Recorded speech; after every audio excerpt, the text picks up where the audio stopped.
ISROയുടെ പുതിയൊരു recruitment notification വന്നിട്ടുണ്ടായിരുന്നു. ISROയുടെ human space flight സെൻറ്ററിലേക്കുള്ള notification വന്നിരിക്കുന്നത്. അപ്പോൾ അതിൻ്റെ നോട്ടിഫിക്കേഷൻ വീഡിയോ നമ്മൾ ഇന്നലെ ചെയ്തിട്ടുണ്ടായിരുന്നു. അപ്പോൾ അതിലേക്ക് ഓൺലൈൻ അപേക്ഷയുടെ സ്റ്റാർട്ടിംഗ് ഡേറ്റ് ഇന്ന് മുതലാണ്, 19/9/2024 മുതലാണ്. അപ്പോൾ അതിൻ്റെ നോട്ടിഫിക്കേഷൻ വീഡിയോ കിട്ടുന്നതിന് വേണ്ടി നമ്മുടെ വീഡിയോയുടെ ഡിസ്ക്രിപ്ഷനിൽ അപ്ലൈ ചെയ്യുന്ന ലിങ്ക് ഉണ്ടായിരിക്കും. അതല്ലെങ്കിൽ നിങ്ങൾക്ക് നമ്മുടെ ഗൂഗിളിൽ GOCL എജുലാൻഡ് എന്ന് സെർച്ച് ചെയ്താൽ മതി. അപ്പോൾ ഈ ഒരു പേജിലേക്ക് നിങ്ങൾക്ക് വരും. നമ്മുടെ വെബ്സൈറ്റാണ്. ഇവിടെ ലേറ്റസ്റ്റിൽ നോക്കിയാൽ കാണാം. നിങ്ങൾക്ക് ISRO ഈ ഒരു ടൈറ്റിൽ നെയിം നോക്കിയാൽ മതി. ISRO HSFC റിക്രൂട്ട്മെൻ്റ് ആണ് കാണാൻ പറ്റും. അപ്പോൾ ഇതിൻ്റെ ഡീറ്റെയിൽ ആയിട്ടുള്ള കാര്യങ്ങൾ നമ്മൾ ഓൾറെഡി വീഡിയോ ചെയ്തിട്ടുണ്ട് കേട്ടോ. ആ വീഡിയോ നിങ്ങൾക്ക് വീഡിയോയുടെ ഡിസ്ക്രിപ്ഷനിലുള്ള അപ്ലൈ എന്ന് പറഞ്ഞിട്ട് ലിങ്കിൽ ക്ലിക്ക് ചെയ്താൽ ഈ പേജിലേക്കായിരിക്കും നിങ്ങൾ വരിക. ഇവിടെ നിങ്ങൾക്ക് ആദ്യം ചെയ്യേണ്ടത് നിങ്ങൾ ഈ നോട്ടിഫിക്കേഷൻ വീഡിയോ കാണുക. നോട്ടിഫിക്കേഷൻ വീഡിയോയിൽ അതിൻ്റെ ക്വാളിഫിക്കേഷൻ, അതുപോലെ ഇതിലേക്കുള്ള സെലക്ഷൻ മെത്തേഡ് തുടങ്ങിയിട്ടുള്ള ഇമ്പോർട്ടൻറ്റ് ഡേറ്റുകൾ തുടങ്ങിയിട്ടുള്ള A to Z കാര്യങ്ങൾ, പ്രൊമോഷൻ സാധ്യത തുടങ്ങിയിട്ടുള്ള A to Z കാര്യങ്ങൾ ഈ വീഡിയോയിൽ പറഞ്ഞിട്ടുണ്ട്. അപ്പോൾ വാച്ച് ഓൺ യൂട്യൂബ് എന്ന് ജസ്റ്റ് നിങ്ങൾ ക്ലിക്ക് ചെയ്താൽ നിങ്ങൾക്ക് എന്ത് ചെയ്യാം, ഈ വീഡിയോ യൂട്യൂബിൽ വാച്ച് ചെയ്യാവുന്നതാണ്. അപ്പോൾ ഇത് നിങ്ങൾ നിർബന്ധമായിട്ടും കാണാൻ നോട്ടിഫിക്കേഷൻ വീഡിയോ ആണിത്. നോട്ടിഫിക്കേഷൻ്റെ ഡീറ്റെയിൽ ആയിട്ടുള്ള കാര്യങ്ങൾ പറയുന്നുണ്ട്. പിന്നെ നിങ്ങൾക്ക് പ്രീവിയസ് ഇയർ ക്വസ്റ്റ്യൻ പേപ്പർ വേണമെങ്കിൽ ഇവിടെ ISROയുടെ PYQs കൂടെ അവൈലബിൾ ആണ്. അതുപോലെ തന്നെ സ്റ്റഡി മെറ്റീരിയൽസിലും അവൈലബിൾ ആണ്. അപ്പോൾ 2 കാറ്റഗറിയിൽ ISROൻ്റെ വിവിധ യൂണിറ്റുകളിൽ PYQ വിത്ത് ആൻസർ കീ കൊടുത്തിട്ടുണ്ട്. 2 ലിങ്കിലും നിങ്ങൾക്ക് അവൈലബിൾ ആണ് കേട്ടോ. ഓക്കെ, അപ്പോൾ നിങ്ങൾ ആദ്യം കാണേണ്ടത് നോട്ടിഫിക്കേഷൻ വീഡിയോ ആണ്. നോട്ടിഫിക്കേഷൻ വീഡിയോയിലെ കാര്യങ്ങളൊന്നും നമ്മൾ ഈ വീഡിയോയിൽ റിപ്പീറ്റ് ചെയ്യുന്നില്ല. ഈ വീഡിയോയിൽ നമ്മൾ ആ ഇമ്പോർട്ടൻറ്റ് ലിങ്ക്സിന് താഴെ നിങ്ങൾക്ക് ഇവിടെ കാണാൻ നോട്ടിഫിക്കേഷൻ ഇവിടുന്ന് ഡൗൺലോഡ് ചെയ്യാം. അപ്ലൈ ആവുന്ന പറഞ്ഞ ലിങ്ക് ഉണ്ട്. അപ്പോൾ നമ്മൾ തുടങ്ങുകയാണ്. ഇവിടെ ജസ്റ്റ് അപ്ലൈ ആവുന്നുള്ള ബട്ടണിലാണ് നമ്മൾ ക്ലിക്ക് ചെയ്യേണ്ടത്. അപ്പോൾ അത് ഓപ്പൺ ആക്കാം. അപ്ലൈ എന്നുള്ള ബട്ടൺ നമ്മൾ ഓപ്പൺ ആക്കിയിട്ട് നമ്മൾ ഇതിലേക്ക് എങ്ങനെയാണ് അപ്ലൈ ചെയ്യുക എന്നുള്ളത് ജസ്റ്റ് നിങ്ങൾക്ക് ആ ഒരു ഡെമോ കാണിച്ചു തരുന്നതാണ് ഈ വീഡിയോ. ഇതിലേക്ക് നമ്മൾ നോട്ടിഫിക്കേഷനായിട്ട് ബന്ധപ്പെട്ടുള്ള കാര്യങ്ങളൊന്നും നമ്മൾ ഈ വീഡിയോയിൽ പറയുന്നില്ല. അപ്പോൾ നമ്മൾ ഈ ഒരു പേജിലേക്കാണ് വന്നിരിക്കുന്നത്. നിങ്ങൾക്കൂടെ കാണാം ISROയുടെ ലോഗോ കാര്യങ്ങളൊക്കെ കാണാം. ഹ്യൂമൻ സ്പേസ് ഫ്ലൈറ്റ് സെൻറ്റർ, അതുപോലെ ഇന്ത്യൻ സ്പേസ് റിസർച്ച് ഓർഗനൈസേഷൻ നിങ്ങൾക്കൂടെ കാണാൻ പറ്റും. അപ്പോൾ ഇതിൻ്റെ ഇമ്പോർട്ടൻറ്റ് ഡേറ്റ് എന്ന് പറയുന്നത് ഓൺലൈൻ അപേക്ഷയുടെ സ്റ്റാർട്ടിംഗ് ഡേറ്റ് 19 സെപ്റ്റംബർ ആണ്. ഓൺലൈൻ അപേക്ഷയുടെ ലാസ്റ്റ് ഡേറ്റ് 9 ഒക്ടോബർ ആണ്. 9/10/2024 വരെ നിങ്ങൾക്ക് ഇതിലേക്ക് അപ്ലൈ ചെയ്യാം. അപ്പം നോട്ടിഫിക്കേഷൻ്റെ കാര്യങ്ങളൊക്കെ നിങ്ങൾ എന്ത് ചെയ്യണം എന്ന് വെച്ചാൽ ഈ വീഡിയോ കണ്ട് മനസ്സിലാക്കണം കേട്ടോ. നമ്മളത് റിപ്പീറ്റ് ചെയ്യുന്നില്ല. ഇതിലെല്ലാ കാര്യങ്ങളും പറയുന്നുണ്ട്. ഞാനിത് റിപ്പീറ്റ് ചെയ്യാൻ കാരണം എന്തായാലും നിങ്ങൾ കമൻറ്റിൽ ചോദിക്കും അതിൻ്റെ ഡേറ്റ് എങ്ങനെയാണ്, സെലക്ഷൻ മെത്തേഡ് എങ്ങനെയാണെന്നൊക്കെ ചോദിക്കുന്നവരുണ്ട് വീഡിയോ കാണാതെ. അപ്പോൾ നിങ്ങൾ ദയവായിട്ട് വീഡിയോയിൽ എല്ലാ കാര്യങ്ങളും നമ്മൾ പറയുന്നുണ്ട്. ആ വീഡിയോ നിങ്ങളൊന്ന് മുഴുവനായിട്ട് കാണുക എന്നുള്ളതാണ്. അപ്പോൾ നമുക്കിതിലേക്ക് എങ്ങനെയാണ് അപ്ലൈ ചെയ്യേണ്ടതെന്നുള്ള കാര്യങ്ങൾ ഓരോ സ്റ്റെപ്പ് ബൈ സ്റ്റെപ്പായിട്ടാണ് നമ്മൾ പറയുന്നത്. അപ്പോൾ ഇതാണ് ഈ പറയുന്ന HSFCയുടെ ആപ്ലിക്കേഷൻ ഫോം. ഇതിൽ കുറച്ച് ഇൻസ്ട്രക്ഷൻ കാര്യങ്ങളൊക്കെ ഉണ്ടെന്ന് വായിച്ച് നോക്കാം. പിന്നെ ഇവിടെ നിങ്ങൾക്ക് ഇമ്പോർട്ടൻറ്റ് ലിങ്കുകളും കാര്യങ്ങളൊക്കെ കൊടുത്തിട്ടുണ്ട്, ഡേറ്റ് കൊടുത്തിട്ടുണ്ട്. അപ്പോൾ ഇതിൻ്റെ റൈറ്റ് സൈഡ് കോർണറിൽ കൂടെ കാണാം രജിസ്റ്റർ എന്നുള്ള ബട്ടൺ കാണാം. അതിൻ്റെ അപ്പുറത്ത് ലോഗിൻ കാണാം. അപ്പോൾ നമ്മൾ ആദ്യം എന്ത് ചെയ്യുക, ഒരു രജിസ്റ്റർ എന്നുള്ള ബട്ടൺ ക്ലിക്ക് ചെയ്യുന്നു. അങ്ങനെ രജിസ്റ്റർ എന്നുള്ള ബട്ടൺ ക്ലിക്ക് ചെയ്യുന്ന സമയത്ത് നമുക്ക് വന്നിരിക്കുന്ന ഫോമാണിത്. നിങ്ങൾക്കൂടെ കാണാൻ രജിസ്ട്രേഷൻ എന്ന് പറഞ്ഞിട്ട് ഇതിൽ നമ്മൾ ആദ്യം ചെയ്യേണ്ടത് ഏത് പോസ്റ്റിലേക്കാണ് നിങ്ങൾ അപ്ലൈ ചെയ്യാൻ താല്പര്യപ്പെടുന്നത് എന്നുള്ളതാണ്. അപ്പോൾ ഇതിൽ ഈ പറയുന്ന aviation medicine, sports medicine, medical officer മുതൽ നിങ്ങൾക്ക് സയൻറ്റിസ്റ്റ്, എഞ്ചിനീയർ മുതൽ നിങ്ങൾക്ക് ടെക്നിക്കൽ അസിസ്റ്റൻറ്റ് മുതൽ നിങ്ങൾക്ക് സയൻറ്റിഫിക് അസിസ്റ്റൻറ്റ്, ടെക്നീഷ്യൻ, അതുപോലെ തന്നെ നിങ്ങൾക്ക് ടെക്നീഷ്യൻ തന്നെ വിവിധ ട്രേഡുകളുണ്ട്. പിന്നെ ഡ്രാഫ്റ്റ്മാൻ, അതുപോലെ തന്നെ അസിസ്റ്റൻറ്റ് തുടങ്ങിയിട്ടുള്ള വിവിധ ക്വാളിഫിക്കേഷനിലേക്ക് വെച്ച് ഇതിലേക്ക് നിങ്ങൾക്ക് അപ്ലൈ ചെയ്യാൻ പറ്റും കേട്ടോ. അപ്പോൾ ഞാനിതിലേക്ക് അസിസ്റ്റൻ്റ് എന്ന് പറയുന്ന പോസ്റ്റിലേക്കാണ് അപ്ലൈ ചെയ്യുന്നത്. ജസ്റ്റ് അസിസ്റ്റൻ്റ് എന്നുള്ള പോസ്റ്റോടെ സെലക്ട് ചെയ്യുന്നു. ഓക്കെ, ഇനി ഇവിടെ ചോദിക്കുന്നത് നിങ്ങളുടെ പേരാണ്. അതായത് കാൻഡിഡേറ്റ്സിൻ്റെ നെയിമാണ്. നമ്മുടെ SSLC ബുക്കിൽ എങ്ങനെയാണോ നമ്മൾ പേര് വെച്ച് അതുപോലെ അവിടെ അടിച്ചു കൊടുക്കാം ഫുൾ നെയിം.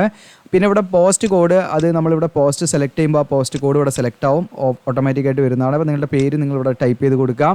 ഓക്കെ, അതിനുശേഷം നിങ്ങളുടെ മൊബൈൽ നമ്പർ ഇവിടെ കൊടുക്കാം. ദെൻ ആ മൊബൈൽ നമ്പർ കൺഫേം ചെയ്യാം. ദെൻ വേറൊരു മൊബൈൽ നമ്പർ ഉണ്ടെങ്കിൽ നമ്പറും കൂടെ കൊടുക്കാം. അത് നിർബന്ധമില്ല, സ്കിപ്പ് ചെയ്യാവുന്നതാണ്. ദെൻ ഇമെയിൽ ID കൊടുക്കാം, കൺഫേം ഇമെയിൽ ID കൊടുക്കാം. എന്നിട്ട് നമ്മൾ ജനറേറ്റ് OTP കൊടുക്കാം. അപ്പോൾ ഞാൻ അതൊന്ന് ഫില്ല് ചെയ്തിട്ട് കാണിക്കാം. അപ്പോൾ ഞാൻ മൊബൈൽ നമ്പറും മെയിൽ ID കൂടെ കൊടുത്തു. ഇവിടെ ജനറേറ്റ് OTP എന്ന് കൊടുക്കാം. അങ്ങനെ ജനറേറ്റ് OTP എന്ന് കൊടുക്കുന്ന സമയത്ത് നമ്മളിതായി ക്യാപ്ച കോഡും കൂടെ അടിച്ചു കൊടുക്കണേ. ക്യാപ്ച കോഡ് അടിച്ചു കൊടുക്കുന്നു. നിങ്ങൾക്ക് മൊബൈലൊക്കെ യൂസ് ചെയ്തിട്ട് ചെയ്യാവുന്നതാണ് കേട്ടോ. സബ്മിറ്റ് കൊടുക്കാം. പിന്നെ നമ്മൾ ഇത് ഓൺലൈനായിട്ട് ചെയ്ത് കൊടുക്കുന്നത് താല്പര്യം ഉണ്ടെങ്കിൽ വാട്സപ്പ് നമ്പർ, ഇതാണ് വാട്സപ്പ് നമ്പർ കേട്ടോ. ഈ നമ്പറിലേക്ക് നിങ്ങൾ മെസ്സേജ് അയച്ചാൽ മതി. ഓക്കെ, ഇതിൻ്റെ ലിങ്കും താഴെ കൊടുക്കുന്നുണ്ട്. അപ്പോൾ നിങ്ങൾക്ക് അതിൽ കോൺടാക്ട് ചെയ്യാം. അപ്പോൾ നിങ്ങളുടെ മൊബൈലിലേക്ക് OTP വന്നിട്ടുണ്ടാവും. ആ OTP നമ്മളിവിടെ അടിച്ചു കൊടുക്കാം കേട്ടോ. OTP അടിച്ചു കൊടുത്തു. നമ്മുടെ മൊബൈലിലേക്ക് ഒരു OTP വന്നിട്ടുണ്ടാവും. ഇവിടെ അടിച്ചു കൊടുക്കുക. എന്നിട്ട് വാലിഡേറ്റ് OTP എന്ന് കൊടുക്കുക. അപ്പോൾ നിങ്ങളുടെ കാണാം OTP has been verified, validated successfully എന്ന് കാണാം. ഓക്കെ കൊടുക്കുക. അതിന് ശേഷം ഇവിടെ ഡിക്ലറേഷൻ ഉണ്ട്. ഇതൊക്കെ വായിച്ച് നോക്കുക. അതെല്ലാം ഓക്കെയാണ്, നമ്മൾ കൊടുത്ത കാര്യങ്ങൾ ഓക്കെയാണ്, അഗ്രി കൊടുക്കുക. എന്നിട്ട് നമ്മൾ എന്ത് ചെയ്യുക, ഇവിടെ വീണ്ടും ഈ ക്യാപ്ച കോഡ് കൊടുത്തിട്ട് നമ്മൾ റീവെരിഫൈ കൊടുക്കുക. അങ്ങനെ നമ്മൾ റീവെരിഫൈ കൊടുത്തിട്ട് നിങ്ങൾക്ക് കൂടെ കാണാം, നിങ്ങളുടെ പോസ്റ്റ് നെയിം കൂടെ കാണാം നിങ്ങൾക്ക്. ഓക്കെ, നമ്മൾ സെലക്ട് ചെയ്ത പോസ്റ്റ് ഓക്കെ ആണോ, ആണെങ്കിൽ ഇവിടെ ടിക്ക് ചെയ്ത് കൊടുക്കാം. ഇനി അതല്ലെങ്കിൽ നമുക്കത് എഡിറ്റ് ചെയ്യാം കേട്ടോ. ബാക്കിൽ പോയിട്ട് ഇനി നമ്മുടെ പേര് ഇവിടെ ഉണ്ടാവും. ഞാൻ അപ്പോൾ ജസ്റ്റ് വെറുതെ നമ്മുടെ പേര് നിങ്ങൾക്ക് കാണിക്കുന്ന ഒരു അക്കൗണ്ട് ആയതുകൊണ്ട് വെറുതെ കുറച്ച് ഡാറ്റാസ് കൊടുത്താണ്, അതുകൊണ്ടാട്ടോ. ഇവിടെ നിങ്ങളുടെ പേരാണ് ഉണ്ടാകുക. ഓക്കെ ആണെങ്കിൽ യെസ് എന്ന് കൊടുക്കാം. ദെൻ ഇവിടെ മൊബൈൽ നമ്പർ ഉണ്ടാവും, അത് ഓക്കെ ആണെങ്കിൽ യെസ് എന്ന് കൊടുക്കാം. ദെൻ മെയിൽ ID ഉണ്ടാവും, ഓക്കെ കൊടുക്കാം. അപ്പോൾ ഈ നമ്പറിലേക്ക് നിങ്ങൾക്ക് എന്ത് ചെയ്യാം, ഓൺലൈൻ അപേക്ഷയ്ക്ക് ജസ്റ്റ് മെസ്സേജ് അയച്ചാൽ മതി. ഓക്കെ. അപ്പം ഓൺലൈൻ അപേക്ഷയുമായി ബന്ധപ്പെട്ടുള്ള കാര്യങ്ങൾക്ക് മാത്രമേ ഇതിലേക്ക് മെസ്സേജ് അയക്കാൻ പറ്റുള്ളൂ. നമ്മൾ സംശയങ്ങൾക്ക് ഇതിലൂടെ മറുപടി കൊടുക്കുന്നതല്ല കേട്ടോ. എന്നിട്ട് നമ്മളിവിടെ ഇവിടെ സബ്മിറ്റ് എന്ന് കൊടുക്കുക. ഈ ക്യാപ്ച കോഡ് ഫില്ല് ചെയ്തിട്ടാണ് സബ്മിറ്റ് എന്ന് കൊടുക്കേണ്ടത് കേട്ടോ. ഫൈനലി എന്നിട്ട് നമ്മളിവിടെ സബ്മിറ്റ് എന്ന് കൊടുക്കുക. അങ്ങനെ സബ്മിറ്റ് എന്ന് കൊടുക്കുന്ന സമയത്ത് ഇതിൻ്റെ ഒരു പ്രൈവസി നോട്ടീസ് ഉണ്ടാവും. അതൊക്കെ ജസ്റ്റ് ഒന്ന് വായിച്ച് നോക്കുക. നമ്മുടെ ഡാറ്റാസൊക്കെ എന്തിനൊക്കെയാണ് യൂസ് ചെയ്യുന്നത് എന്നുള്ള കാര്യങ്ങളൊക്കെയാണ്. ജസ്റ്റ് അഗ്രി കൊടുക്കുക, ഇത്രേ ഉള്ളൂ. എന്നിട്ട് ഓക്കെ കൊടുക്കുക. അതിന് ഓക്കെ കൊടുക്കുമ്പോൾ നിങ്ങൾക്ക് ഇവിടെ കാണാൻ പറ്റും നമ്മുടെ രജിസ്ട്രേഷൻ സക്സസ്ഫുൾ ആയിട്ടുണ്ട്. നമ്മുടെ രജിസ്ട്രേഷൻ നമ്പർ ഇവിടെ കാണാൻ പറ്റും നിങ്ങൾക്ക്. ഇതാണ് നമ്മുടെ രജിസ്ട്രേഷൻ നമ്പർ. ഈ നമ്പർ നിങ്ങൾ എന്തെങ്കിലും എഴുതി സൂക്ഷിച്ച് വെക്കുക. അതുപോലെ നമ്മുടെ SMS ഒക്കെ ആയിട്ട് ഇമെയിലായിട്ടൊക്കെ അവർ രജിസ്ട്രേഷൻ നമ്പറും ലോഗിൻ ID അല്ലെങ്കിൽ ഈ പാസ്വേഡൊക്കെ അവർ സെൻഡ് ചെയ്തിട്ടുണ്ടാവും. അപ്പോൾ നമ്മുടെ മെയിൽ ഓപ്പൺ ആക്കി നോക്കുക, അല്ലെങ്കിൽ രജിസ്റ്റേർഡ് മൊബൈൽ നമ്പർ നോക്കുക. അതിൽ നമ്മുടെ രജിസ്റ്റർ നമ്പറോ അല്ലെങ്കിൽ ലോഗിൻ ID അല്ലെങ്കിൽ അതിൻ്റെ കൂടെ പാസ്വേഡ് അവർ ഷെയർ ചെയ്തിട്ടുണ്ടാവും. ഓക്കെ, ക്ലോസ് എന്ന് കൊടുക്കുക. ഓക്കെ, അപ്പോൾ ഞാനിതിൽ ഓൾറെഡി ലോഗിൻ ചെയ്ത് കിടക്കുകയാണ്. ഇനി നമ്മൾ ഇവിടെ വേണമെങ്കിൽ ലോഗ് ഔട്ട് ചെയ്തിട്ട് നിങ്ങൾക്ക് പിന്നെ എപ്പോഴെങ്കിലും ബാക്കി സ്റ്റെപ്പ് ചെയ്യണമെങ്കിൽ അങ്ങനെയും ചെയ്യാം. ഓക്കെ, ഞാനിപ്പം ഡയറക്റ്റ് ആയിട്ട് ഇപ്പം ലോഗിൻ ആണ്. അപ്പോൾ നിങ്ങൾക്ക് ലോഗിൻ ചെയ്യണമെങ്കിൽ നിങ്ങളുടെ മെയിൽ ഐഡിയിലേക്ക് അതിൻ്റെ പാസ്വേഡൊക്കെ ഒരു ഷെയർ ചെയ്തിട്ടുണ്ടാവും. അപ്പോൾ ആ പാസ്വേഡ് വെച്ചിട്ടാണ് നമ്മൾ വീണ്ടും ലോഗിൻ ചെയ്യേണ്ടത് കേട്ടോ. അപ്പോൾ ലോഗിൻ ചെയ്യേണ്ട അവസ്ഥ ഉണ്ടെങ്കിൽ അങ്ങനെ ചെയ്യാവുന്നതാണ്. നിങ്ങളുടെ മെയിൽ ID ഓപ്പൺ ആക്കുക. എന്നിട്ട് അതിൽ നിങ്ങൾക്ക് ഒരു മെസ്സേജ് അയച്ചിട്ടുണ്ടാവും. ഇതിൻ്റെ ഒരു മെസ്സേജ് ഉണ്ടാവും ഈ പറയുന്ന നമ്മുടെ HSFCയുടെ. അപ്പോൾ അത് SRO HSFCയുടെ. അപ്പോൾ അതിൽ നിങ്ങളുടെ പാസ്വേഡൊക്കെ അതിൽ കൊടുത്തിട്ടുണ്ടാവും. പിന്നെ നമ്മുടെ രജിസ്റ്റർ നമ്പർ നമ്മൾ ഓൾറെഡി കണ്ടതാണ്. ആ രജിസ്റ്റർ നമ്പറും പാസ്വേഡും വെച്ചിട്ടാണ് നമ്മളിതിൽ ലോഗിൻ ചെയ്യേണ്ടത്. അപ്പോൾ ഞാനിതിൽ ഓൾറെഡി ലോഗിൻ ആണ്, അതുകൊണ്ട് ഞാൻ ലോഗ് ഔട്ട് ചെയ്ത് കാണിക്കുന്നില്ല. അപ്പോൾ ഇവിടെ നിങ്ങൾക്ക് കാണാൻ പറ്റും നമ്മൾ കൊടുത്ത ഡീറ്റെയിൽസ് ഒക്കെ വന്നിട്ടുണ്ട്. ഇനി ഇവിടെ നിങ്ങൾക്ക് കാണാം ഗോ ടു ആപ്ലിക്കേഷൻ എന്നുള്ളത്, അത് ക്ലിക്ക് ചെയ്യാം. ഇങ്ങനെ ഗോ ടു ആപ്ലിക്കേഷൻ കൊടുത്ത സമയത്ത് നിങ്ങൾക്ക് ഇവിടെ കാണാൻ പറ്റും പേജ് ഓപ്പണായി വന്നിട്ടുണ്ട്. ആദ്യം നമ്മൾ എലിജിബിലിറ്റി ക്രൈറ്റീരിയ കുറച്ച് കാര്യങ്ങളൊക്കെയാണ് ഫില്ല് ചെയ്യേണ്ടത്. അപ്പോൾ അതിൽ വരുന്നതാണ് നമ്മുടെ post name, application number. Okay, ഇതാണ് എൻ്റെ ആപ്ലിക്കേഷൻ നമ്പർ ഇവിടെ ഉണ്ട്, പോസ്റ്റ് കോഡ് ഇവിടെ ഉണ്ട്. ഇനി നമ്മൾ ഇവിടെ മുതലാണ് സെലക്ട് ചെയ്ത് തുടങ്ങേണ്ടത്. മെയിൽ ഓർ ഫീമെയിൽ ഏതാ സെലക്ട് ചെയ്യാം. ദ ഡേറ്റ് ഓഫ് ബർത്ത് നമ്മൾ എന്ത് ചെയ്യുക, ഇവിടെ നിന്ന് സെലക്ട് ചെയ്യണം. ഓക്കെ, ഏതാണ് നമ്മുടെ ഡേറ്റ് ഓഫ് ബർത്ത് ഏതാണ്ട് സെലക്ട് ചെയ്യാം. ഓക്കെ, ദെൻ അതിനുശേഷം Indian nationality Indian citizen select ചെയ്യുക. കാറ്റഗറി ജനറൽ, SC/ST, OBC ഏതായിരിച്ചാൽ സെലക്ട് ചെയ്യാം. OBC ആണെങ്കിൽ OBC എന്ന് കൊടുക്കുക കേട്ടോ. ഓക്കെ, ഞാൻ അതിൽ OBC വെച്ചിട്ടാണ് കൊടുത്തത്. ഇനി അടുത്തത് ഇവിടെ നിങ്ങൾക്ക് കാണാം ഫാദറിൻ്റെ പേര്, മദറിൻ്റെ പേര്. ഓക്കെ, നിങ്ങളുടെ അച്ഛൻ്റെ അമ്മേൻ്റെ പേര് കൊടുക്കുക. ദെൻ നിങ്ങൾ മാരീഡ് ആണോ അൺമാരീഡ് ആണോ എന്നുള്ളത് വെച്ച് കൊടുക്കുക. മൊബൈൽ നമ്പറും മെയിൽ ID നമ്മൾ ഓൾറെഡി കൊടുത്തുകൊണ്ട് അവിടെ വന്നിട്ടുണ്ട്. പിന്നെ ടെസ്റ്റ് സിറ്റി പ്രിഫറൻസ് ആണ്. അപ്പോൾ നിങ്ങൾക്ക് എക്സാം എഴുതുന്നതിന് എവിടേക്കാണ് വേണ്ടത്. അപ്പോൾ നമ്മുടെ കേരളത്തിൽ തിരുവനന്തപുരമാണുള്ളത്. അപ്പോൾ ഒന്നാമത്തെ പ്രിഫറൻസ് തിരുവനന്തപുരം കൊടുത്തു. ഇനി അത് കിട്ടിയില്ലെങ്കിൽ നമുക്ക് അടുത്ത് ഞാൻ കൊടുക്കുന്നത് ബാംഗ്ലൂരാണ്. ബാംഗ്ലൂർ ഇതിലുണ്ട്, അത് കൊടുത്തു. ഇനി അതും കിട്ടിയില്ലെങ്കിൽ അടുത്ത് ഞാൻ ഇവിടെ ചെന്നൈ കൊടുക്കുന്നു. അങ്ങനെ നിങ്ങൾക്ക് നിങ്ങളുടെ ഒരു ഐഡിയക്ക് അനുസരിച്ചിട്ട് അങ്ങനെ കൊടുത്താൽ മതി കേട്ടോ. ചെന്നൈ ഉണ്ട്. അങ്ങനെ 5 സിറ്റി നമ്മൾ കൊടുക്കണം അതിൽ.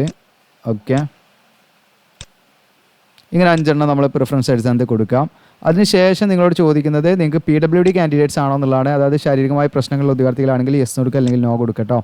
നമ്മൾ ഈ പറയുന്ന അപ്ലൈ ചെയ്യുന്ന സമയത്ത് നമ്മൾ കൊടുക്കുന്ന ബാങ്കിൽ ഇപ്പോൾ ഗൂഗിൾ പേ അല്ലെങ്കിൽ ആ രീതിയിലാണ് നമ്മൾ പേയ്മെൻറ്റ് ചെയ്യുന്നതെങ്കിൽ ആ സെയിം രീതിയിൽ തന്നെ റീഫണ്ട് ആയാൽ മതിയോ എന്നുള്ളതാണ്. അപ്പോൾ നമുക്കവിടെ യെസ് എന്ന് വേണമെങ്കിൽ കൊടുക്കാം, അങ്ങനെ മതിയോ, അല്ലെങ്കിൽ നോ കൊടുക്കാം. നോ കൊടുത്താൽ നമ്മൾ ഏത് ബാങ്കിലേക്കാണ് നമ്മൾ എന്ത് ചെയ്യേണ്ടത് ഈ പറയുന്ന റീഫണ്ട് വേണ്ട വെച്ചാൽ ആദ്യം നമ്മൾ ബാങ്ക് അക്കൗണ്ട് ഹോൾഡറുടെ പേര് കൊടുക്കാം. അതിനുശേഷം ബാങ്ക് നെയിം, ഇപ്പോൾ കാനറ ബാങ്കോ അല്ലെങ്കിൽ SBI ബാങ്കോ ഏതാച്ചാൽ ബാങ്ക് നെയിം കൊടുക്കുക നിങ്ങളുടെ അക്കൗണ്ടുള്ള. പിന്നെ നിങ്ങളുടെ ബാങ്കിൻ്റെ ബ്രാഞ്ച് ഏത് ബ്രാഞ്ച് ആണെന്നുള്ളതൊക്കെ നിങ്ങളുടെ പാസ്ബുക്കിലുണ്ടാവും. ദെൻ ബാങ്ക് അക്കൗണ്ട് നമ്പർ ഇവിടെ കൊടുക്കുക, IFSC കോഡും കൊടുക്കുക. ഓക്കെ, ഇത്രയും കാര്യങ്ങൾ കൊടുത്തു കഴിഞ്ഞാൽ ഇതിലേക്കായിരിക്കും റീഫണ്ട് ലഭിക്കുക. അത് കറക്റ്റായിട്ട് കൊടുത്തില്ല റീഫണ്ട് കിട്ടില്ല, പ്രത്യേകം ശ്രദ്ധിക്കുക. ഓക്കെ, ഇനി അടുത്ത നമ്മളോട് ചോദിക്കുന്നത് എക്സ് സർവീസ്മാൻ ആണോ എന്നാണ്. ആണെങ്കിൽ യെസ് കൊടുക്കുക, അല്ലെങ്കിൽ നോ കൊടുക്കുക. നമ്മൾ ഇതിനടുത്ത് ചോദിക്കുന്നത് ഗവൺമെൻറ് എംപ്ലോയി ആണെങ്കിൽ യെസ് കൊടുക്കുക, അല്ലെങ്കിൽ നോ കൊടുക്കുക. എന്നിട്ട് നമ്മൾ സേവ് ആൻഡ് നെക്സ്റ്റ് കൊടുക്കുക. ഞാൻ സേവ് ആൻഡ് നെക്സ്റ്റ് കൊടുത്ത് കാണിക്കാം. സേവ് ആൻഡ് നെക്സ്റ്റ് കൊടുക്കുന്നു. അപ്പോൾ കാണാം ഡാറ്റ സൈഡ് സക്സസ്ഫുള്ളി എന്ന് കാണാം. ഓക്കെ കൊടുക്കാം. ഇനി നമ്മളോട് ചോദിക്കുന്നത് കമ്മ്യൂണിക്കേഷൻ അഡ്രസ്സാണ്. കോറസ്പോണ്ടൻസ് അഡ്രസ്സ് എന്ന് പറയുന്നത് നമ്മുടെ കമ്മ്യൂണിക്കേഷൻ അഡ്രസ്സാണ്. അത് നിങ്ങൾ അഡ്രസ് ലൈൻ 1 2 3 ഏതാണ് നിങ്ങളുടെ ഫുൾ അഡ്രസ്സ് വെച്ചാൽ കൊടുക്കാം. കൺട്രി സെലക്ട് ചെയ്യാം, സ്റ്റേറ്റ് സെലക്ട് ചെയ്യാം. ഓക്കെ, കേരള എന്നുള്ളത് സെലക്ട് ചെയ്യാം. ഡിസ്ട്രിക്റ്റ് ഏതാണെന്ന് നിങ്ങൾ സെലക്ട് ചെയ്യാം. പിൻകോഡ് നിങ്ങൾ അടിച്ചു കൊടുക്കുക. ഇവിടെ എത്രയാണ് നിങ്ങളുടെ പോസ്റ്റൽ കോഡ് എത്രയാണ് വെച്ചാൽ അത് നിങ്ങൾ അടിച്ചെടുക്കാം, പിൻകോഡ്. ഓക്കെ, അതിനുശേഷം നമ്മളോട് ചോദിക്കുന്നത് ഈ പെർമനൻറ്റ് അഡ്രസ്സും നമ്മുടെ കമ്മ്യൂണിക്കേഷൻ അഡ്രസ്സും സെയിം ആണോ എന്നുള്ളതാണ്. ഇവിടെ യെസ് എന്ന് കൊടുത്തു കഴിഞ്ഞാൽ പെർമനൻറ്റ് അഡ്രസ്സിൻ്റെ അവിടെ എന്ത് ചെയ്യും, അത് ഓട്ടോമാറ്റിക്കായിട്ട് ഫില്ലാവും. അതെല്ലാം രണ്ടും സെപ്പറേറ്റ് ആണെങ്കിൽ നോ എന്ന് കൊടുത്തിട്ട് നിങ്ങൾ എന്ത് ചെയ്യുക, അവിടെ വേറെ അഡ്രസ്സ് അടിച്ച് കൊടുക്കുക കേട്ടോ. രണ്ട് സെയിം ആണെങ്കിൽ യെസ് എന്നുള്ള ഒറ്റ ടിക്ക് കൊടുത്താൽ മതി. അപ്പോൾ നിങ്ങൾക്ക് മുകളിൽ കൊടുത്താൽ അതേ അഡ്രസ്സ് ഇവിടെ താഴോട്ട് വന്നിട്ടുണ്ടാവും. എന്നിട്ട് നമ്മൾ എന്ത് ചെയ്യുക, അവിടെ സേവ് ആൻഡ് നെക്സ്റ്റ് കൊടുക്കുക. അപ്പോൾ കാണാം ഡാറ്റ സൈഡ് സക്സസ്ഫുള്ളി കാണാം. ഓക്കെ കൊടുക്കാം. അങ്ങനെ ഓക്കെ കൊടുത്തപ്പോൾ നിങ്ങൾക്ക് വന്നിരിക്കുന്നത് ഇവിടെ 10ാം ക്ലാസ്സിലെ ഡീറ്റെയിൽസാണ് നമ്മൾ ആദ്യം ഫില്ല് ചെയ്യേണ്ടത്. ഇപ്പം ഞാൻ എടുത്തിരിക്കുന്ന പോസ്റ്റ് എന്ന് വെച്ചാൽ അതിൻ്റെ എസെൻഷ്യൽ ക്വാളിഫിക്കേഷൻ ഡിഗ്രിയാണ്. അതുകൊണ്ട് എനിക്ക് 10ാം ക്ലാസ്സിലെ ക്വാളിഫിക്കേഷൻ ഫില്ല് ചെയ്യണം, പിന്നെ +2ൻ്റെ ഡീറ്റെയിൽസ് ഫില്ല് ചെയ്യണം, അതുപോലെ തന്നെ ഡിഗ്രിയുടെ ഡീറ്റെയിൽസും ഫില്ല് ചെയ്യണം. ഇനിയിപ്പം IT ആണെങ്കിൽ നിങ്ങൾക്ക് പറയുന്ന 10ാം ക്ലാസ് അല്ലെങ്കിൽ IT ആണ്. ഇനി നാഷണൽ അപ്രൻറ്റീഷിപ്പ് ആണെങ്കിൽ 10ാം ക്ലാസ് പ്ലസ് അപ്രൻറ്റീഷിപ്പ് വെച്ചിട്ടാണ് അപ്ലൈ ചെയ്യേണ്ടി വരിക കേട്ടോ. അപ്പോൾ അതിനനുസരിച്ച് നിങ്ങൾ എന്ത് ചെയ്താൽ അവിടെ മോഡ് ചേഞ്ച് ആക്കിയാൽ മതി. ഇപ്പം ഞാനിവിടെ 10ാം ക്ലാസ്സിൽ നെയിം ഓഫ് ദ ബോർഡ് അല്ലെങ്കിൽ കൗൺസിൽ, ഇപ്പോൾ കേരള സ്റ്റേറ്റ് ബോർഡ് ആണെങ്കിൽ Kerala board of public examination ആണ് കൊടുക്കേണ്ടത്. SSLC ആണെങ്കിൽ ഇനി CBSE ആണെങ്കിൽ CBSE കൊടുക്കുക, ICSE THSLC ഇതൊക്കെ ആണെങ്കിൽ അനുസരിച്ച് കൊടുക്കുക നിങ്ങൾ. അതിനുശേഷം ഇവിടെ എന്താണ് month and year of passing ആണ്. നമ്മൾ എന്നാണ് പാസ് ഔട്ട് ആയത് അതിൻ്റെ മന്തും ഇയറും ആണ് കൊടുക്കേണ്ടത്. അപ്പോൾ അത് നമ്മൾ എന്ത് ചെയ്യുക, ഇവിടുന്ന് കറക്റ്റായിട്ട് സെലക്ട് ചെയ്യാം. ഇനി സ്കൂളിൻ്റെ പേര് അല്ലെങ്കിൽ സ്ഥാപനത്തിൻ്റെ പേരെന്താ വെച്ചാൽ നിങ്ങൾ അവിടെ അടിച്ചു കൊടുക്കുക. അതിനുശേഷം നമ്മളിവിടെ ചോദിക്കുന്നത് ഇതിലേതെങ്കിലും ഒന്ന് സെലക്ട് ചെയ്യണം, അതായത് ഗ്രേഡ് ആണോ പെർസെൻറ്റേജ് ആണോ എന്നുള്ളതാണ്. അപ്പോൾ നമുക്ക് CGP എന്ന് പറഞ്ഞാൽ ക്യുമുലേറ്റീവ് ഗ്രേഡ് പോയിൻ്റ് ആണ്, അല്ലെങ്കിൽ പെർസെൻറ്റേജ് ആയിട്ടാണ്. അപ്പോൾ നമ്മുടെ SSLC ബുക്കിൻ്റെ ഒരു പ്രശ്നം എന്താണെന്ന് വെച്ചാൽ നമുക്ക് കറക്റ്റ് ഗ്രേഡോ മാർക്കോ ഒന്നും മീൻസ് കറക്റ്റ് മാർക്കോ പെർസെൻറ്റേജ് ഒന്നും അറിയില്ല. അപ്പോൾ നമുക്ക് ശരാശരി ഒരു പെർസെൻറ്റേജ് കാണാം. അതിന് നമ്മുടെ വെബ്സൈറ്റിൽ ഞാനൊരു വീഡിയോ ചെയ്തിട്ടുണ്ട്. നമ്മുടെ വെബ്സൈറ്റിൽ കയറിയിട്ട് നിങ്ങളിത് അവിടെ ഈസി ടൂൾസ് ക്ലിക്ക് ചെയ്യുക. ഈസി ടൂൾസിൽ ക്ലിക്ക് ചെയ്താൽ ജസ്റ്റ് നിങ്ങളുടെ ഈസി ടൂൾസിൽ ക്ലിക്ക് ചെയ്ത് കഴിഞ്ഞാൽ നിങ്ങൾക്ക് ഇത് അവിടെ കാണാൻ പറ്റും. SSLC 10th പെർസെൻറ്റേജ് കാൽക്കുലേറ്റർ എന്ന് കാണാൻ പറ്റും.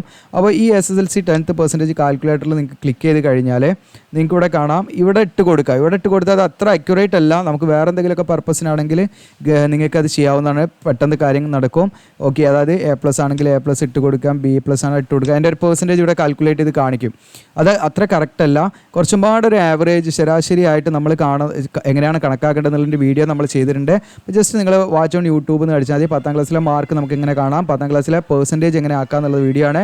വാച്ച് ഓൺ യൂട്യൂബ് എന്നുള്ള ക്ലിക്ക് ചെയ്താൽ മതിയിട്ട് നിങ്ങൾ അങ്ങനെ ക്ലിക്ക് ചെയ്ത് കഴിഞ്ഞാൽ നിങ്ങൾക്ക് ആ വീഡിയോസ് കണ്ടാൽ അതിനുള്ള ആൻസർ മീൻസ് അതിൻ്റെ ആ ഒരു കാര്യങ്ങൾ നിങ്ങൾക്ക് ഇവിടെ എഴുതാൻ പറ്റും. എത്രയാണ് കിട്ടിയ മാർക്കെന്നും ടോട്ടൽ മാർക്ക് എത്രയാണെന്നൊക്കെ എഴുതാൻ പറ്റും. അപ്പോൾ ടോട്ടൽ മാർക്ക് വരുന്നത് 680ലാണ് 10th വരുന്നത്. അപ്പോൾ അതിൻ്റെ കാര്യങ്ങളൊക്കെ ഞാൻ അതിൽ പറയുന്നുണ്ട്.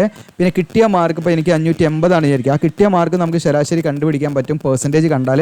അപ്പോൾ അത് നമ്മൾ ഇട്ട് കൊടുക്കുമ്പോൾ കാണാൻ നിങ്ങൾക്ക് പെർസെൻറ്റേജ് 89.23 സോറി 23 89.23 എന്ന് പറയുന്ന ശതമാനം നമുക്ക് കിട്ടിയിരിക്കുന്നത്. അപ്പോൾ ഇത് നിങ്ങൾക്ക് കാണേണ്ടത് എങ്ങനെയാണെന്നുള്ളത് ഞാൻ ഓൾറെഡി വീഡിയോ ചെയ്ത് വെച്ചിട്ടുണ്ട്. നമ്മുടെ ചാനലിൽ കയറിയിട്ട് നമ്മുടെ വെബ്സൈറ്റിൽ കയറിയിട്ട് ഈസി ടൂളിൽ ക്ലിക്ക് ചെയ്താൽ ഇതാ നിങ്ങൾക്ക് SSLCയുടെ 10th പെർസെൻറ്റേജ്. ഇനി നിങ്ങൾക്കിത് ജസ്റ്റ് നമ്മുടെ ചാനലിൽ കയറിയിട്ടും സെർച്ച് ചെയ്ത് കണ്ടുപിടിക്കാവുന്നതാണ് കേട്ടോ. ഓക്കെ, അപ്പോൾ ഇതിനെക്കുറിച്ച് ഡീറ്റെയിൽ ആയിട്ട് ചെയ്തിട്ടുണ്ട്. അപ്പോൾ അത് നിങ്ങൾക്ക് അങ്ങനെ ക്ലിയർ ആക്കാമെന്ന് വിചാരിക്കുന്നു. പിന്നെ വേണമെങ്കിൽ അതിൻ്റെ ലിങ്ക് ഞാൻ സെപ്പറേറ്റ് ആയിട്ട് കൊടുക്കണമെങ്കിൽ കൊടുക്കുകയും ചെയ്യാം. നിങ്ങൾക്ക് കിട്ടിയിട്ടില്ലെങ്കിൽ പറയാം, കമൻറ്റായിട്ട് ചോദിച്ചാൽ മതി.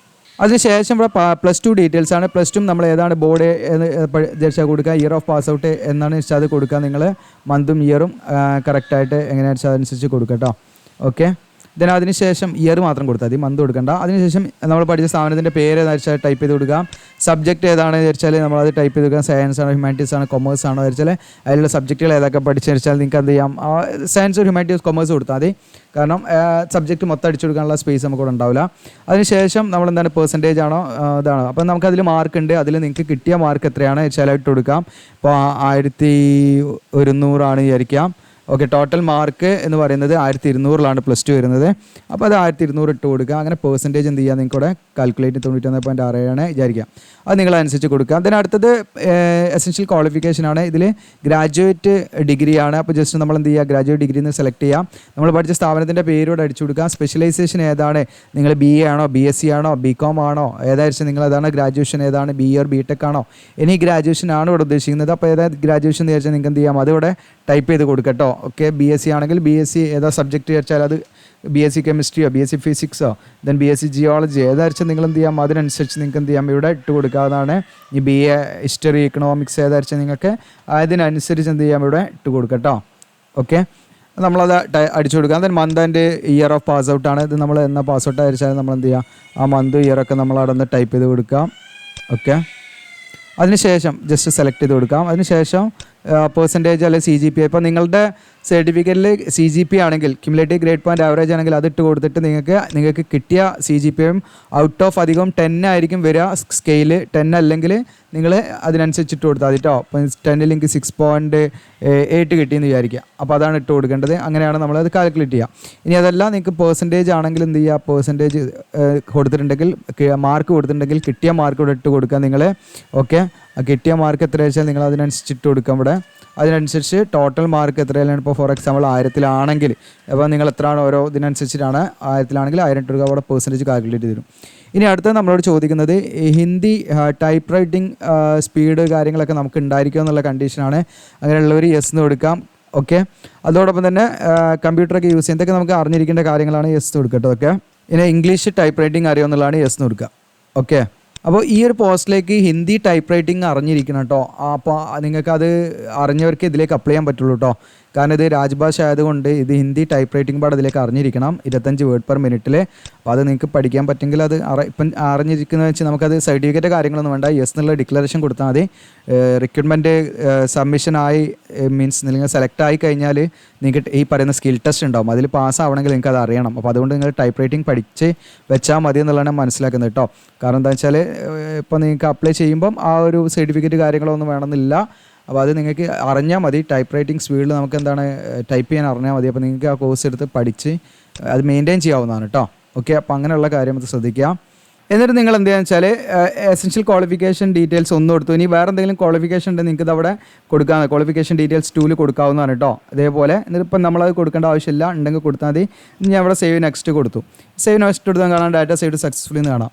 ഇനി ഇവിടെ നിങ്ങൾക്ക് കാണാം സ്കാൻഡ് കോപ്പി കാര്യങ്ങൾ, പാസ്വേഡ്സ്, ഫോട്ടോഗ്രാഫൊക്കെ നമ്മൾ ഇതിൽ അപ്ലോഡ് ചെയ്യണം. അതുപോലെ തന്നെ സിഗ്നേച്ചർ നമ്മൾ ഇതിൽ അപ്ലോഡ് ചെയ്യണം. 10th ക്ലാസ് സർട്ടിഫിക്കറ്റ് ഇതിലേക്ക് അപ്ലോഡ് ചെയ്യണം. അതുപോലെ തന്നെ എസെൻഷ്യൽ ക്വാളിഫിക്കേഷൻ്റെ സർട്ടിഫിക്കറ്റ് നമ്മൾ ഇതിൽ അപ്ലോഡ് ചെയ്യണം. പിന്നെ നമുക്ക് എസെൻഷ്യൽ ക്വാളിഫിക്കേഷൻ സർട്ടിഫിക്കറ്റ് 2 ഓക്കെ ഇത് അപ്ലോഡ് ചെയ്യണം. അപ്പോൾ സർട്ടിഫിക്കറ്റ് നമ്പർ 1 എന്ന് പറയുന്നത് നിങ്ങളുടെ എന്താണ് ഒറിജിനൽ സർട്ടിഫിക്കറ്റ്, മറ്റ് മാർക്ക് ഷീറ്റ് കാര്യങ്ങളൊക്കെ ഉണ്ട്, അത് അപ്ലോഡ് ചെയ്യാം. പിന്നെ കാസ്റ്റ് സർട്ടിഫിക്കറ്റ്, ഇപ്പോൾ OBC ആയതുകൊണ്ട് ഞാൻ OBC നോൺ ക്രിമിനൽ സർട്ടിഫിക്കറ്റ് ഇതിൽ അപ്ലോഡ് ചെയ്യണം. അപ്പോൾ ഇത്രയും കാര്യങ്ങൾ എന്ത് ചെയ്യണം, ഇതിലേക്ക് അപ്ലോഡ് ചെയ്യണം. അപ്പോൾ ഫോട്ടോ ആകുമ്പോൾ നിങ്ങൾക്ക് ഇത് അവിടെ ജസ്റ്റ് ഈ ഐ ബട്ടണിൽ നോക്കിയാൽ മതി. ഫോട്ടോൻ്റെ ഡയമെൻഷനൊക്കെ ഇതിൽ പറയുന്നുണ്ട്. 150 KB ആൻഡ് 250 KB ഉള്ളിലായിരിക്കണം ഫയൽ സൈസ്. ഇതിൻ്റെ ഡയമെൻഷൻ വരുന്നത് 3.5 സെൻറ്റിമീറ്റർ ഇൻറ്റു 4.5 സെൻറ്റിമീറ്റർ ആണ് വരുന്നത് കേട്ടോ. ഓക്കെ, പിന്നെ നിങ്ങൾക്ക് ഫോട്ടോ എഡിറ്റ് ചെയ്യണമെങ്കിൽ നമ്മുടെ വെബ്സൈറ്റിൽ തന്നെ ഈസി ടൂൾസ് ഉണ്ട്, അതിൽ ക്ലിക്ക് ചെയ്താൽ നിങ്ങൾക്ക് ഇതാടെ ഫോട്ടോ എഡിറ്റർ ഉണ്ട്, ക്ലിക്ക് ചെയ്യാം. അതിൽ ക്ലിക്ക് ചെയ്ത് നിങ്ങൾക്ക് ട്രൈ ചെയ്ത് നോക്കാവുന്നതാണ്. ആ സെലക്ട് ഫയൽ ക്ലിക്ക് ചെയ്യാം. ഞാനതിൽ നമുക്ക് 150 KB മിനിമം വേണം.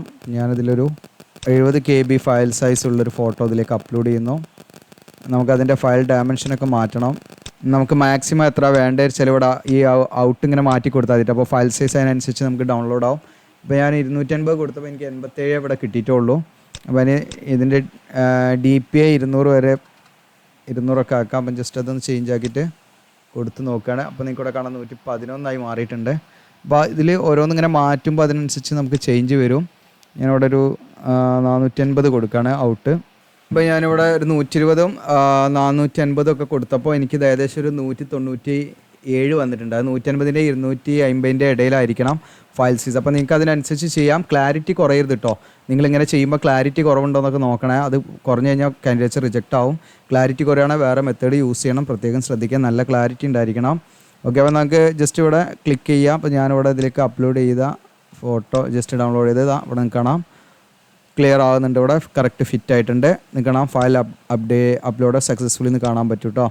ഓക്കെ, അപ്പോൾ അതിൻ്റെ DPI 200 ഉണ്ടായിരിക്കണം മിനിമം എന്നുള്ളതാണ്. അതോടൊപ്പം തന്നെ സ്കാനറിൻ്റെതാണ് അത് പറയുന്നത്. പിന്നെ വരുന്നത് 3.5 സെൻറ്റിമീറ്റർ വിടുത്തും 4.5 സെൻറ്റിമീറ്റർ ഹൈറ്റും ഉണ്ടായിരിക്കണം. അതൊക്കെ പ്രത്യേകം ശ്രദ്ധിക്കണം.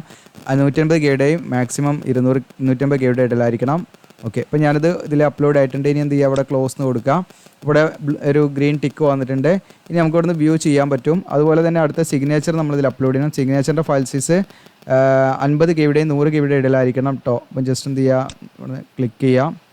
എന്നിട്ട് എന്ത് ചെയ്യുക, നമുക്കിതിലേക്ക് 50 KBയുടെയും 100 KBയുടെ ഇടയിലുള്ള ഒരു ഫയൽ സൈസിലുള്ള സിഗ്നേച്ചർ ഇതിലേക്ക് ഇടണം. ഇതുപോലെ ഫോട്ടോ എഡിറ്റ് ചെയ്ത പോലെ എനിക്ക് ഈസി ടൂളിൽ പോയിട്ട് സിഗ്നേച്ചറും എഡിറ്റ് ചെയ്യാവുന്നതാണ് കേട്ടോ. സൈസൊക്കെ മാറ്റാവുന്നതാണ്. ഓക്കെ, അപ്പോൾ അതും ഇവിടെ നിങ്ങൾക്ക് കാണാം. ഫയൽ അപ്ലോഡഡ് സക്സസ്ഫുള്ളി എന്ന് കാണുന്നുണ്ട്. അപ്പോൾ നിങ്ങൾക്ക് ഇവിടെ കാണാം ക്ലോസ് കൊടുക്കാം. അതിവിടെ വ്യൂ ചെയ്യാൻ പറ്റും നമ്മൾ അപ്ലോഡ് ചെയ്ത് തന്നെയാണ് വന്നിരിക്കുന്നതെന്ന്.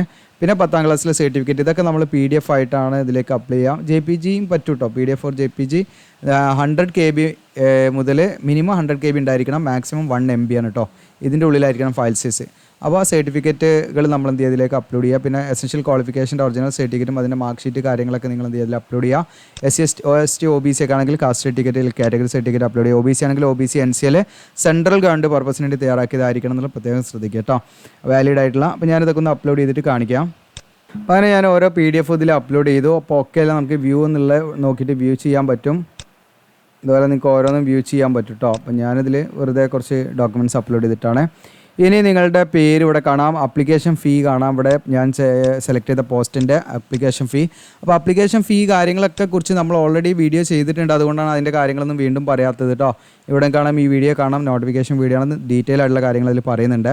അപ്പോൾ ഇവിടെ ഇനി നിങ്ങൾക്ക് ചെയ്യാനുള്ള കാര്യം എന്ന് പറഞ്ഞാൽ ആപ്ലിക്കേഷൻ ഫീ അടയ്ക്കുക, നമ്മൾ ഓൺലൈനിലുള്ള സെലക്ട് ചെയ്യാം, എന്നാൽ നമ്മൾ ഡിക്ലറേഷൻ കാര്യങ്ങളൊക്കെ എന്ത് ചെയ്യുക, അവിടെ ടിക്ക് ചെയ്യാം. എന്നിട്ട് നമ്മൾ ഈ ക്യാപ്ച കോഡ് അടിച്ചിട്ട് നമ്മൾ പ്രിവ്യൂ എന്നുള്ള ബട്ടൺ ക്ലിക്ക് ചെയ്യാം. അപ്പോൾ പ്രിവ്യൂ എന്നുള്ള ബട്ടൺ ക്ലിക്ക് ചെയ്ത സമയം നിങ്ങൾക്ക് ക്യാപ്ച കോഡ് അടിക്കണമെന്നില്ല, ജസ്റ്റ് പ്രിവ്യൂ ചെയ്യാം. അല്ലാതെയും നമ്മൾ കൊടുത്ത ഡീറ്റെയിൽസ് ഒക്കെ അവിടെ കാണും. ഇതെല്ലാം ഓക്കെ ആണോ എന്ന് നിങ്ങൾ വായിച്ച് നോക്കുക. ഇതിൽ നിങ്ങൾക്ക് നിങ്ങൾ അപ്ലോഡ് ചെയ്ത ഡോക്യുമെൻറ്റ്സ് ഒക്കെ വ്യൂ ചെയ്യാൻ പറ്റും. എന്നിട്ട് ഓക്കെ ആണെങ്കിൽ ഓക്കെ കൊടുക്കുക. എന്നിട്ട് നമ്മൾ സബ്മിറ്റ് കൊടുക്കുക. സബ്മിറ്റ് കൊടുത്താൽ നേരെ പേയ്മെൻറ്റിലേക്കാണ് പോവുക. പേയ്മെൻറ്റ് നിങ്ങൾക്ക് ഈസി ആയിട്ട് ഏത് ബാങ്കിൻ്റെ ഡെബിറ്റ് കാർഡ്, അതുപോലെ credit card, net banking, UPI ഒക്കെ ഉപയോഗിച്ചിട്ട്, ഗൂഗിൾ പേ, ഫോൺ പേ ഒക്കെ ഉപയോഗിച്ചിട്ട് ഫീ അടയ്ക്കാം. അപ്പോൾ ഇത്രയും കാര്യങ്ങളാണ് നമുക്കിതിൽ പ്രത്യേകമായിട്ട് പറയാനുള്ളത്. അപ്പോൾ ഇതുമായി ബന്ധപ്പെട്ട് നിങ്ങൾക്ക് എന്തെങ്കിലും ഡൗട്ടോ കാര്യങ്ങളുണ്ട് തീർച്ചയായിട്ടും കമൻറ്റ് സെക്ഷനിൽ ചോദിക്കാം കേട്ടോ. ഓക്കെ, അപ്പോൾ നിങ്ങൾക്ക് ഇതിലേക്ക് ഓൺലൈനായിട്ട് അപ്ലൈ ചെയ്ത് ഇത് കൊടുക്കുന്നുണ്ട്. നമ്മൾ താല്പര്യം ഉണ്ടെങ്കിൽ വാട്സപ്പ് നമ്പറിൽ കോൺടാക്ട് ചെയ്താൽ മതി. വാട്സപ്പ് നമ്പറിൻ്റെ ലിങ്ക് താഴെ തന്നിരിക്കുന്നുണ്ട്. അപ്പോൾ അതിലേക്ക് കോൺടാക്ട് ചെയ്യാം കേട്ടോ. ഇത് മാക്സിമം നിങ്ങൾ കൂട്ടുകാരിലേക്ക് ഷെയർ ചെയ്യുക, സബ്സ്ക്രൈബ്, ലൈക്ക് ചെയ്യുക. Thank you.